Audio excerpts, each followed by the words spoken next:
காலில் ஒரு முள்ளு தச்சா கண்ணு கலங்குது, கண்ணில் ஒரு தூசு பட்டா கைதான் ஓடுது.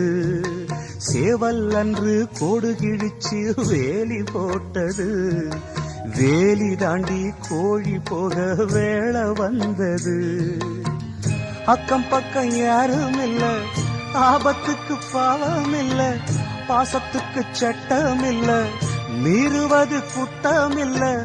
பாசத்துக்கு ரெக்க முளைச்சு பறந்து போகுது தன்னால. சம்சாரம் அது மின்சாரம், சம்சாரம் அது மின்சாரம்.